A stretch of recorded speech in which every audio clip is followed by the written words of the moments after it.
Moin und herzlich willkommen zur zweiten Folge von theHunterCOTW hier auf meinem Kanal. Ich bin Fabi Biert und ja, dann folgen wir mal dem blauen Pfad weiter, den uns hier der Waldhüter aufgetragen hat. Every year we have our own spin on the Big Five Challenge, but we call ours Sekalaiset 19. Sounds exciting, right? Well, that's because you don't speak Finnish. It translates to Miscellaneous 19. A nice name for a hunting challenge, you know? Feel free to join in at your own tempo. The competition is basically to snag a gold or better of every animal in the reserve. And if you get tired of shooting and would rather just walk around and appreciate nature through the lens of an observer, we also have a local photo competition. Feel free to take part. Ach, okay. Man soll von allen Tieren mindestens eine Goldwertung schießen. Habe ich das richtig verstanden? Hier in die Nebenmission, ja. Und fotografiere jede Tierart. Oh ja, sehr schön. Hier, der Beobachter.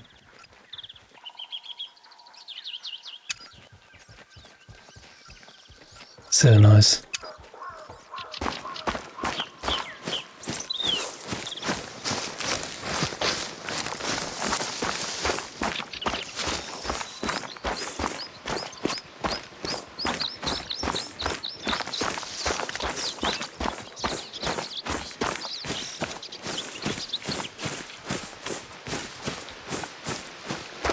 Ja gut, jetzt im Dunkeln abends brauche ich den Fotoapparat auch nicht rausholen.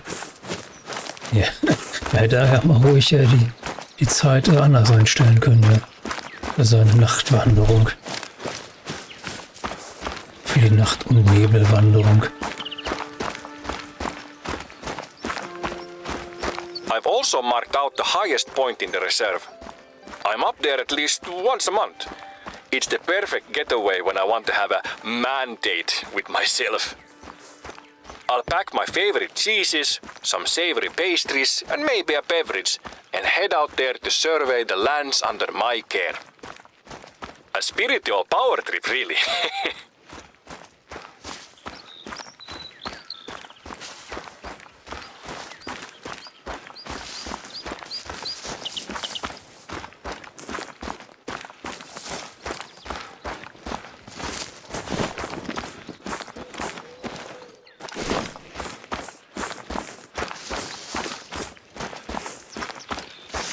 Also wenn hier jetzt ein Bär aus dem Gebüsch springt, dann würde ich mich schon erschrecken.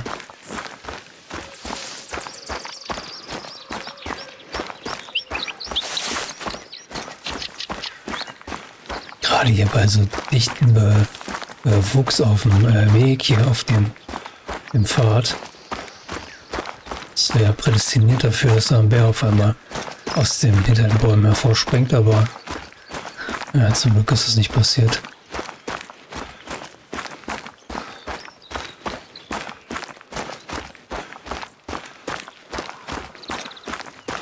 Ich versuche jetzt aber einfach erstmal gut hier Strecke zu machen, dass wir hier sozusagen die Hauptmission erstmal durcharbeiten. Und hier ist ja sowieso gerade nichts, was hier callt oder so. Von daher, ach.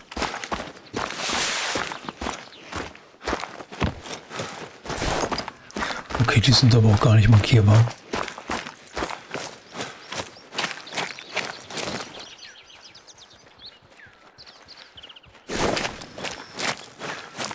Die Gänse.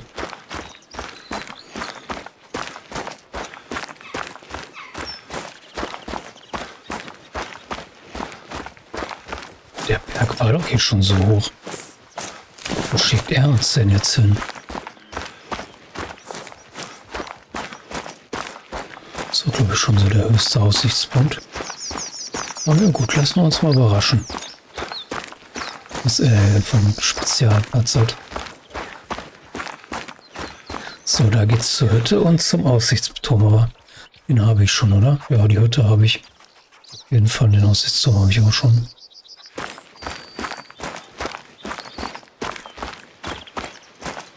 Aber das können wir sowieso erstmal ignorieren.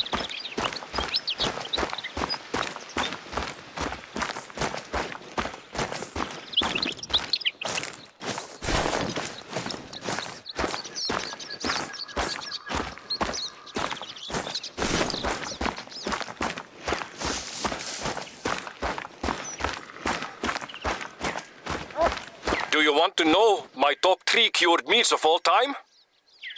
Graavilohi, which is cured salmon, and kuivaliha, or any jerky, and jamon iberico.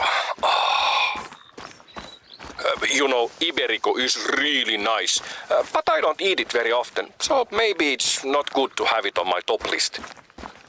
I'll change iberico to bacon. Bacon always works.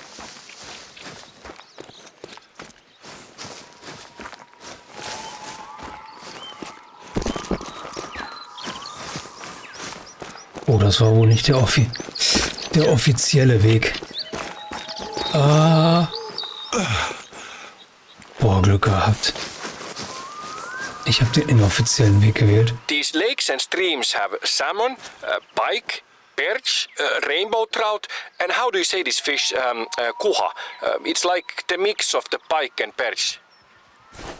Yes, zander. Finland is really top of the notch for fishing. I've caught a few pikes in the lake you're walking past right now. They were like 14 kilos or 30 pounds. It could have been the same one, since I always release the pike we catch. I don't know about you, but I think they are not very good to eat. My kids prefer salmon, so we usually fish for that when looking for Tuesday dinner. For the fish and chips person, there is also cod, out in the archipelago. Or other whitefish like halibut and flounder. You should come by the house. I'll cook fish and chips. I think you will like my batter. I use a secret ingredient in it. Because, you know, you have to respect the batter for good fish and chips.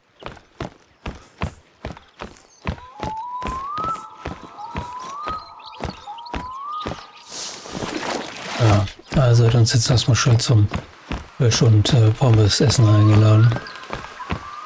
Fish and Chips. Aber eigentlich hatte ich ja vorher noch ein bisschen was zu jagen, aber hier ist ja echt gar nichts los.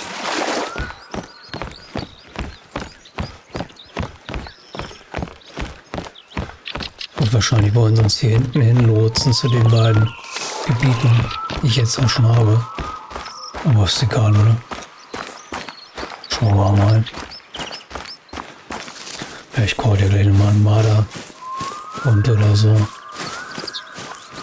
Gut, mit den kleinen Hühnern, Moorhühnern, Alpinhühnern oder so, das wird ja so ein bisschen schwieriger hier zu finden. Aber ein Auerhahn sollte vielleicht auch noch möglich sein, den wegzuschießen, aber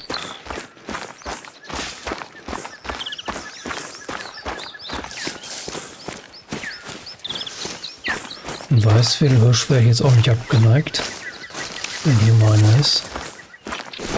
Oder ein Elch. Here we are, and just in time for a break. We are building a new sauna out here. Not a lot of things beat having a nice sauna bath close to a lake. Have you ever had the opportunity to try a sauna? If not, there is no better place than here. I can't begin to tell you how much I love a sauna. Not just because it's relaxing, but I have so many memories from my childhood. I remember my brothers and I having snowball fights during our sauna breaks. The last time we had a snowball fight, I remember I slid on an icy patch and fractured my tailbone. I think I was 8 years old. There are just so many good things about the sauna. The nakedness, the connection to nature, and how it allows you to center yourself, and how sacred that is. I don't know who said it, but it truly is a church of nature. I actually proposed to my partner after a sauna. She said no, but somehow we ended up together anyway. Guess the nakedness helped. If you feel like trying it out, go ahead. I've marked the location on your Hunter mate. Da vorne ist die Sauna, ja. Also der Sauna ist immer noch die Sauna. Ja, über Schnee hätte ich mich hier auf der Karte auch gefreut, muss ich sagen, weil mal jede Map ist eine Regenmap, aber da wäre das schon echt ganz nett gewesen. Würde es in Finnland ja auch schön schneien. Das hätte ich irgendwie mehr gefühlt, muss ich sagen.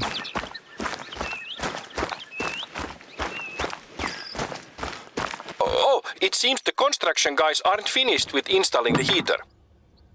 The rocks there needs to be placed on the heater. Do you mind doing it? Ach, die haben sie hier vergessen.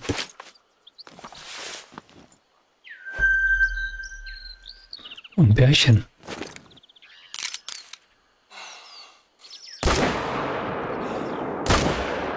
Oh, ich dachte, ich treffe das Herz.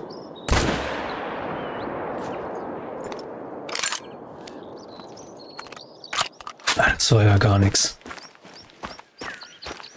These rocks are what is usually used in saunas. It's called diabase or dolerite.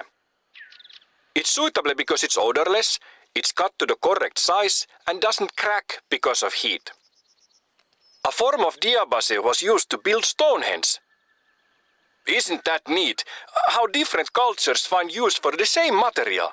We use it to get hot, they use it as a monolithic calendar. There is also a bird's whisk on the wall there if you want. So, werden wir mal hier die Steine platzieren und jetzt mal einen Aufguss machen. It smells wonderful. Go ahead, place the rocks on the heater and the sauna will be ready. Und dann auch schon die Birkenzweige drüber. So, und los geht's. Achso, nee. Ach, hier in der Sauna kann ich mich auch ausruhen. Sehr nice. How did you like it? Maybe I will join next time. I will bring sausage and something to drink. Er bringt Würstchen nächstes Mal mit und was zu trinken. Ach, das geht. Ach nee, doch. Das geht jetzt immer, oder was? Jetzt haben wir hier die Sauna freigeschaltet zum Zeitumstellen. Oder vielleicht geht das nur in der Singleplayer-Kampagne. Das kann natürlich auch sein. Aber es ist eine nette Idee. Ist wirklich eine schöne Umsetzung, oder? Gut, wir können jetzt hier bloß keine Munition oder so nachkaufen. Der Hund sitzt da hinten auch irgendwie nur rum. So, wir sollen sowieso darüber. Aber erst müssen wir aber noch den Bären finden. Den ich ja komplett verschossen habe. Gut, hier sind auch noch Elche unterwegs, aber ich denke, die können das mal ignorieren.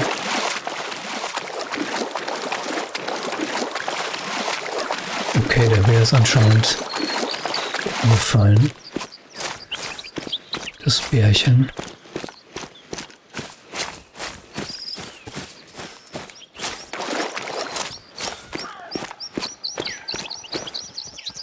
Ja, sehr niedrig.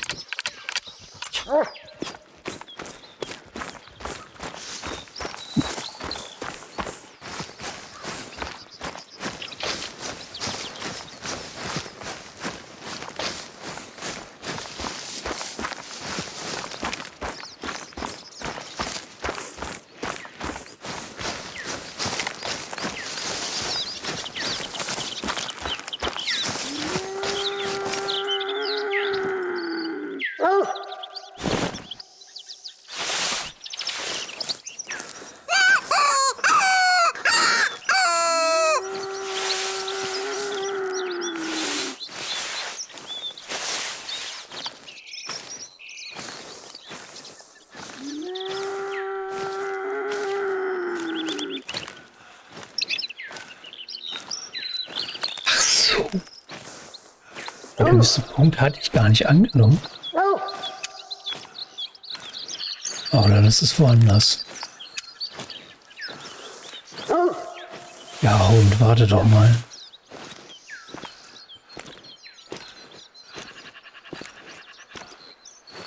Setze ich mir da mal kurz einen Wegpunkt.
Oh, super schwierig jetzt,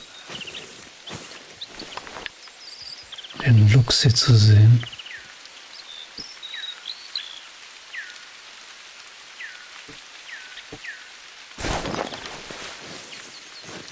Ich habe auch keine Ahnung, ob der abgesprungen ist.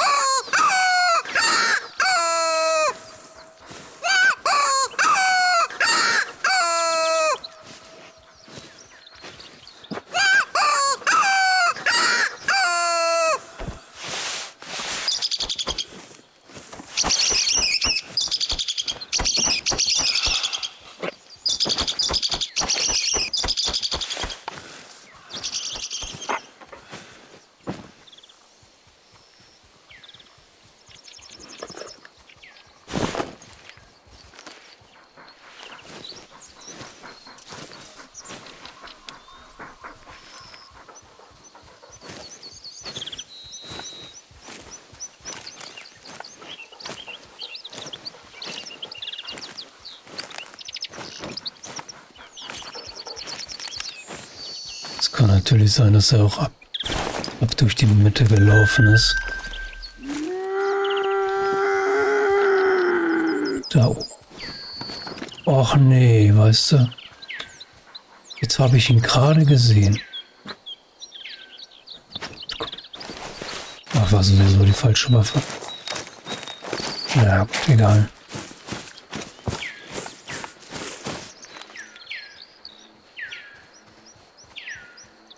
Bisschen.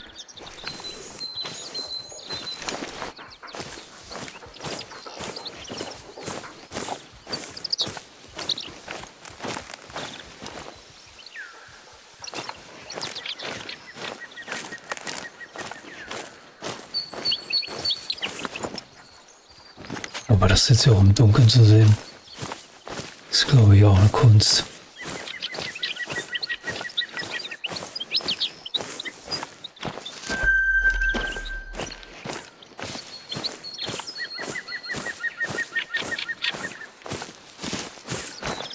Ich laufe mal hinten zur Bärenfährte und dann versuchen wir wenigstens den Bären erstmal einzusammeln.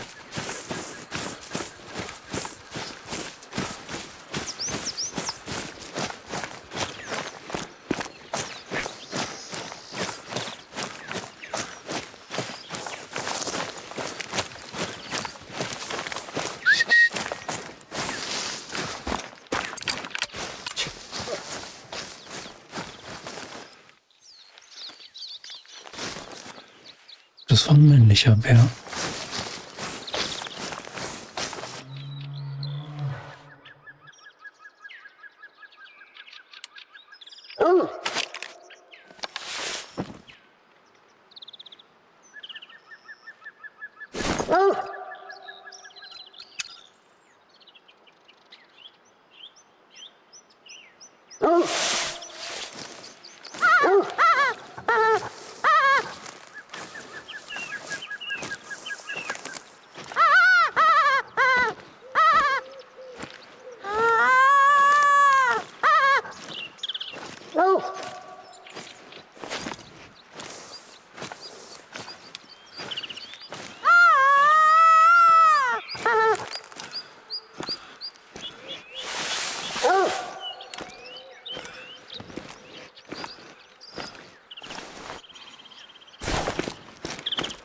jetzt mit dem Hund hinterher. Deswegen wenigstens den Bären erstmal aufheben. Bringt er jetzt nicht hier im Dunkeln noch. Ach, der liegt ja gleich hier vorne. So habe ich den nicht gesehen. Hey, so einen habe ich heute schon mal geschossen. Das ist der Geisterbär. Nee, der ist grau. Aber ich habe heute so ähnlich einen alten Geist als Verrat. Okay.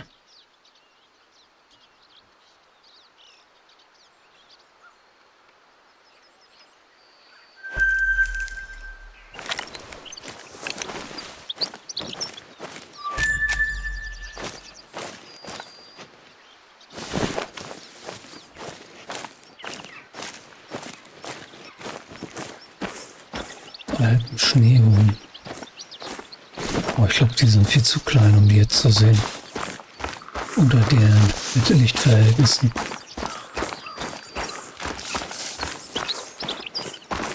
So, wir müssen wieder sozusagen zurück.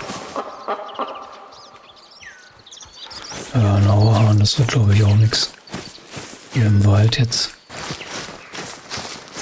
Da machen wir uns auf den Weg. Versuchen jetzt noch das Missionchen hier abzuschließen und dann spule ich auf jeden Fall noch mal vorher, wenn wir gleich mal in irgendeiner Lodge sind. Aber ich glaube, die Folge hat jetzt auch schon wieder gute 20 Minuten erreicht. Der Bär läuft parallel zu uns.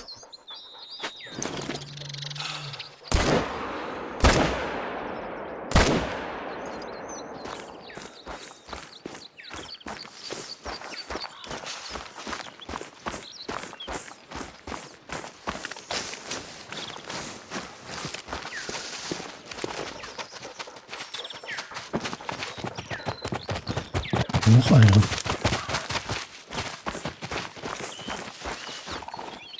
Okay, zweite. This is one of my favorite places on the Blue Trail. These two lakes are kept from one another by a little stretch of land. They only meet when it rains. It's a romantic tragedy of nature. I've read a few times that Finland is at the top of lists that rank happiness. And I think I'm at the top of the list of Finns when I'm in places like this. You know, it's not only the beauty, it's the way nature shapes this landscape without any real end goal in mind. It's incidental beauty. Or to think about it in another way, is it perceived as beautiful by anything other than humans? What factors have made us appreciate this? Does a monkey climb a tree only to pick the fruit? Or does he also take a second to appreciate the view? The way nature fits it all together is funny to me. Have you heard the quote from Edison? I have not failed. I have just found 10,000 ways that won't work. Describing his method for creating something is perhaps close to how evolution works. Nature needed countless mutations to create a thing that contemplates how many times it needs to create another thing. I wonder if you could call Edison's various attempts as him using his imagination and creativity. Could you then call nature's evolution and mutation as a manifestation of its creativity? But is evolution's creativity like a child painting or like an inventor finding ways that don't work? I think I need a long walk to think about this some more. Ja, er hat mich noch ein dritter Bär Nachzügler aus dem Hinterhalt angegriffen. Ich habe keine erste Hilfe dabei. Aber jetzt müssen wir gucken, wie weit es hier noch geht. Mit der Mission. Aber wahrscheinlich muss man aber den kompletten Pfad abschließen. Im Dunkeln. Dass wir dann wahrscheinlich erstmal dann umspulen, also die Zeit wieder auf den nächsten Morgen spulen können. Um die nächste Mission zu verfolgen.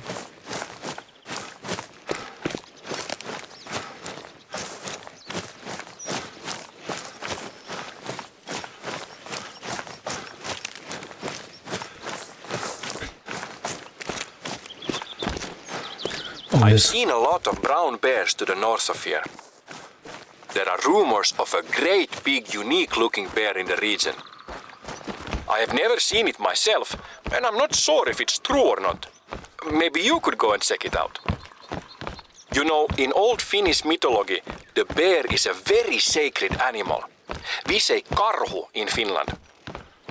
When a bear was harvested, a great feast was held in its honor, and part of the celebrations was about convincing the bear spirit it had died by accident and not been killed. This was done so that the bear spirit would not try to seek revenge. Afterward, the community would help the bear spirit return to the forest so they would continue to be game in the future.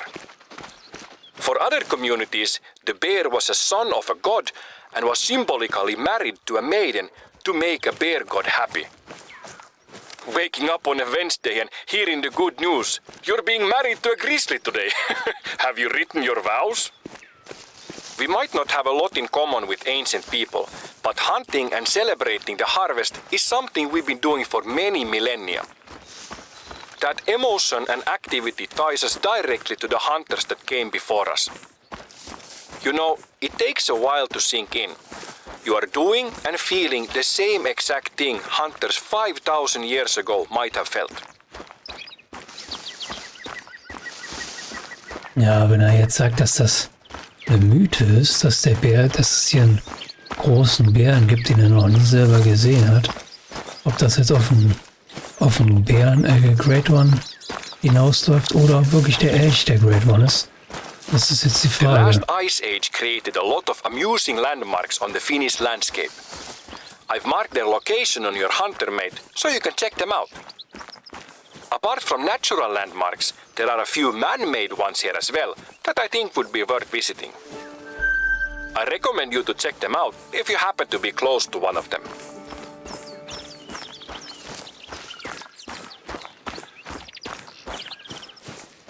Und dann sind wir da jetzt noch hin. Jetzt sind wir gleich bei einer halben Stunde. Von der Aufnahme. Ich will die jetzt einfach durchziehen.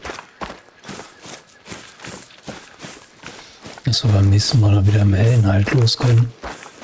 Weil das ist ja jetzt hier jetzt nicht so das Gelbe vom Mai.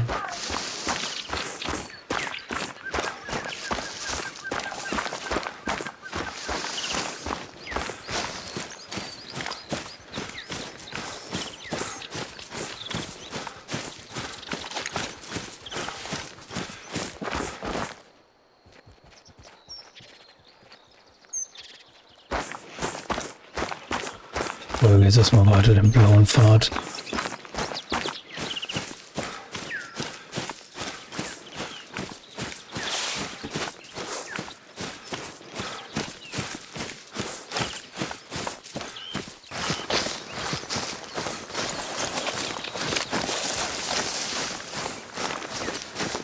Just northeast of here, up the cliff is a lookout tower.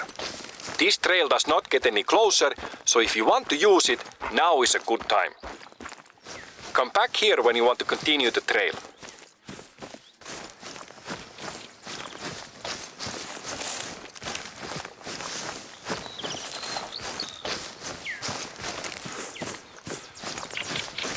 Würde ich sagen, dann machen wir jetzt hier noch den Aussichtspunkt und dann ist auch das Video erstmal wieder vorbei.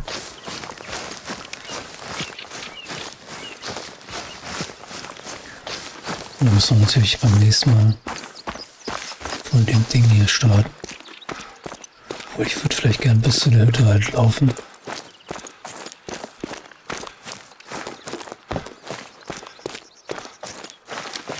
Oder ich starte dann einfach nächstes Mal von der nahegelegenen Hütte zu dem Punkt da vorne, der jetzt in 300 Metern angezeigt wird.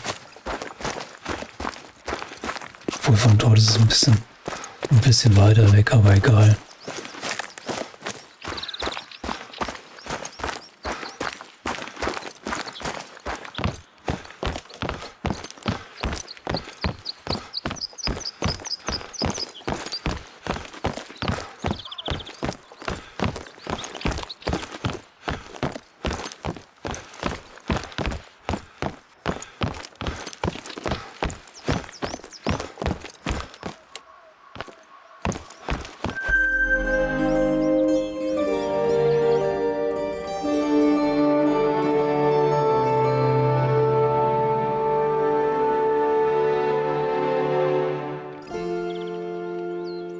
sehr schön.